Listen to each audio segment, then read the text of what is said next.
नमस्कार मित्रों, आज हम बात करेंगे प्रॉपर्टी के बारे में।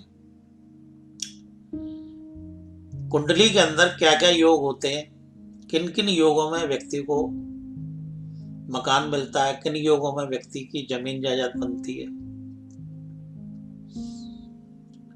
ग्रहों का और दशाओं का क्या तालमेल होता है जो व्यक्ति का मकान बनता है या बिकता है। तो मित्रों, इस चर्चा में सबसे पहले कुंडली में मुख्य भाव होता है प्रॉपर्टी का, जमीन जायदाद का चौथा भाव, और इसका कारक ग्रह होता है, खाली जमीन का कारक ग्रह होता है मंगल, और बने हुए मकान का कारक ग्रह होता है शनि। अगर हम कुंडली में मंगल और शनि की स्थिति बढ़िया देखते हैं तो हम कह सकते हैं कि इस व्यक्ति के पास अपना मकान होगा।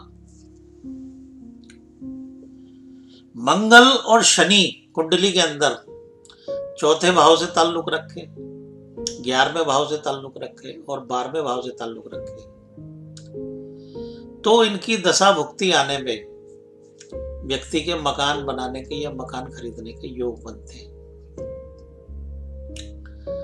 अगर मंगल शनि तीसरे भाव से ताल्लुक रखे, 5वें भाव से ताल्लुक रखे और 10वें भाव से ताल्लुक रखे, तो इस दशा भुक्ति में व्यक्ति के मकान बेचने के योग बनते हैं। तो मित्रों, ध्यान देने वाली बात है कि सबसे पहले किसी भी व्यक्ति को प्रॉपर्टी लेने के लिए उसका चौथा भाव मजबूत होना चाहिए, 11वां भाव मजबूत होना चाहिए, क्योंकि चौथा भाव प्रॉपर्टी, 11वां भाव हमारी प्रॉपर्टी लेने की इच्छा पूर्ति और 12वां भाव उस प्रॉपर्टी पे खर्चा होना। अगर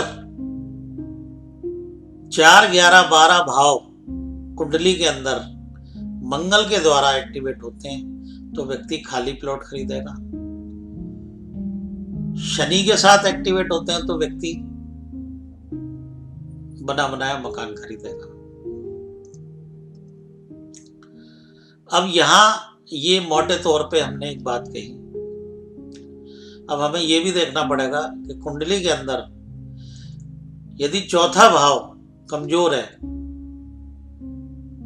अपने भाव से 6, 8, 12 भाव में बैठा है, या चौथा भाव शत्रु ग्रहों से पीड़ित है, तो मंगल शनि यदि 4, 11, 12 भाव एक्टिवेट करेंगे तो व्यक्ति का मकान बड़े विलंब से बनेगा, बड़ी परेशानियों से बनेगा।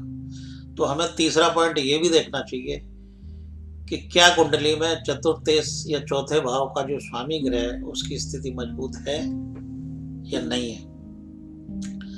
अगर उसकी स्थिति मजबूत होगी, वो भी 4, 11, 12 को सपोर्ट करेगा और मंगल शनि भी 4, 11, 12 को सपोर्ट करेंगे, तो व्यक्ति का आसानी से मकान लिया जाएगा। अब ये तो हो गई एक बात। अब कुंडली के अंदर चौथा भाव मुख्य भाव है, तो इससे प्रॉपर्टी बनने के योग बनते हैं 4, 11, 12 से, और 3, 5, 10 भाव से प्रॉपर्टी बिकने के योग बनते हैं। क्यों? तीसरा भाव चौथे से 12वां भाव,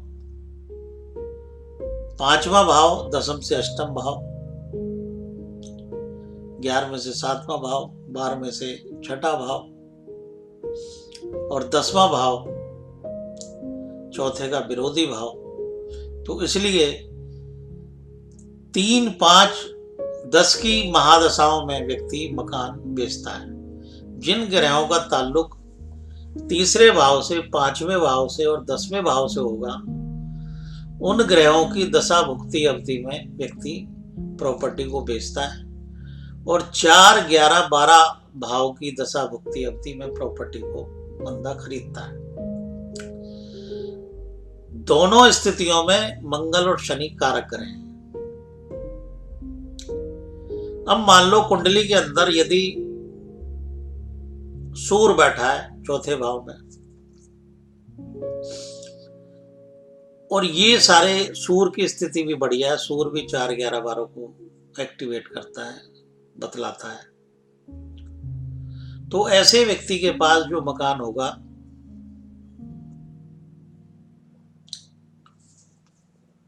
वो खुला मकान होगा, बड़ा मकान होगा।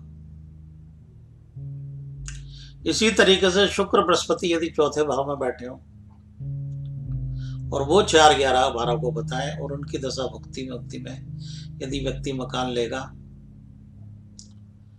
तो भी बड़ा मकान मिलेगा, खूबसूरत मकान मिलेगा, सुंदर मकान मिलेगा।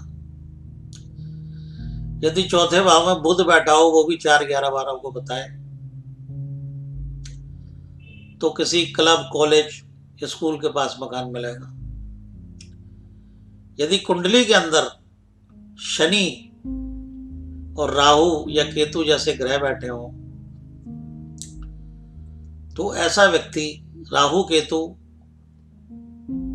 खंडर स्थिति में मकान व्यक्ति को लेना पड़ता है और फिर उसको लेके रेनोवेशन करानी पड़ती है। इसी तरीके से शनि बैठा हो और शत्रु ग्रहों से पीड़ित हो तो व्यक्ति को अधिक दिक्कतों के बाद मकान मिलता है और पुराना मकान मिलता है। तो मकान लेने के लिए यदि व्यक्ति के कुंडली में ज्योतिषीय योग हैं तभी मकान ले पाएगा। कई लोग हैं सारी जिंदगी प्रयास करते रहते हैं, उनकी कुंडली में ऐसा योग ही नहीं बनता कि जो वो मकान ले पाए। और कई लोग प्रॉपर्टी का काम करते हैं, प्रॉपर्टी ली बेची या कमीशन का काम कर लिया। अब जो कमीशन का काम करते हैं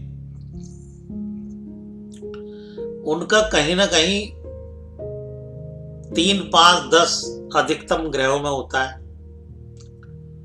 और जो खरीद फरोख्त का काम करते हैं तो उनकी कुंडली में शनि मंगल में और चतुर्थ में 4, 11, 12 जरूर होते हैं।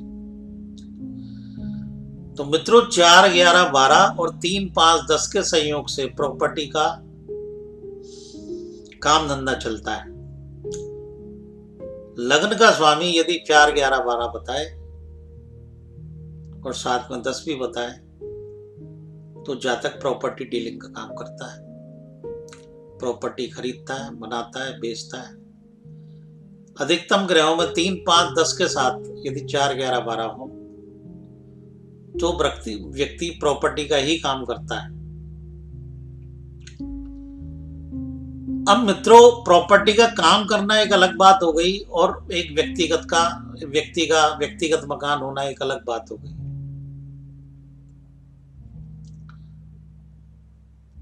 मान लो कुंडली के अंदर शनि मंगल में 4, 11, 12 को सपोर्ट नहीं करते, 4, 11, 12 भाव को सपोर्ट नहीं करते, तो उन ग्रहों को देखो जो मंगल के नक्षत्र में बैठे हो। कोई भी ग्रह हो सकता है वो, या शनि के नक्षत्र में बैठा हो, वो ग्रह भी मकान को बिकवा सकता है या खरीदवा सकता है। मान लो शुक्र की दशा चल रही है, शुक्र मंगल के नक्षत्र में बैठा है और शुक्र 4, 11, 12 बता रहा है, तो उस स्थिति में व्यक्ति खाली प्लॉट खरीद सकता है और बड़ा प्लॉट खरीद सकता है, फार्म हाउस का प्लॉट खरीद सकता है। इसी तरीके से यदि शुक्र शनि के नक्षत्र में बैठा है और शुक्र 4, 11, 12 को बताता है और इसका नक्षत्र स्वामी शनि भी 4, 11, 12 को सपोर्ट करता है, तो भी मित्रों व्यक्ति शुक्र की दशा में मकान लेगा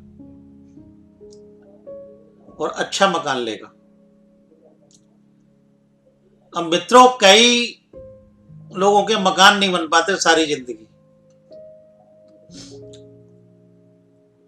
तो मित्रों मैं उनको एक उपाय बताना चाहता हूं कुंडली के अंदर यदि योग बनते हो, चाहे कमजोर योगी बनते हो, ऐसी स्थिति में व्यक्ति उपाय करे। एक पीतल का कलश ले,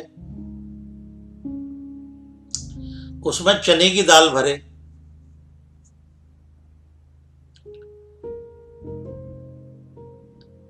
मुनक्के रखे, हल्दी की गांठें रखे, तुलसी के पत्ते रखे और पीले कपड़े से ढक के उसको शिव मंदिर का जो पुजारी होता है उसको चुपचाप दान दे। और दान देके उस पुजारी से निवेदन करके थोड़ा सा प्रसाद चने की दाल उससे ले आए और उस दाल के दानों को पीले कपड़े में बांध के अपने व्यापार स्थल पर रखे तो प्रॉपर्टी का काम उसको फलेगा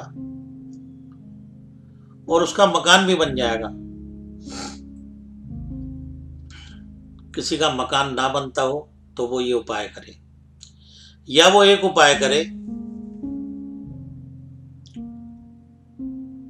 ओम इस मंत्र का जाप करते हुए, ओम शिवाय नमः तुभ्यम, ओम शिवाय नमः तुभ्यम। इस मंत्र को जाप करते हुए 108 दाने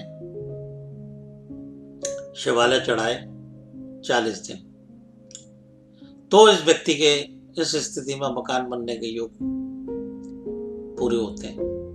इस उपाय से करके देखें, आजमा के देखें, क्योंकि चने की दाल को शास्त्रों के अनुसार स्वर्ण माना गया, सोना माना गया है।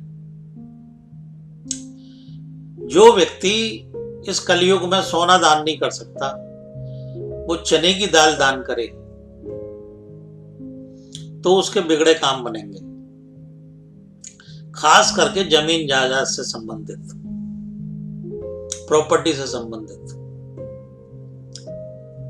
आपने देखा होगा बृहस्पतिवार को चने की दाल सत्यनारायण भगवान पे चढ़ती है, माताएं बहनें कथाएं करती हैं, बृहस्पतिवार का व्रत रखती है तो उनके घर में सुख शांति आती है। तो मित्रों, ये जमीन जायदाद से संबंधित मैंने कुछ योग बताए, कुछ उपाय बताए। मुझे उम्मीद है कि आप इन्हें आजमाएंगे, लाभ लेंगे। इन्हीं शब्दों के साथ धन्यवाद, नमस्ते।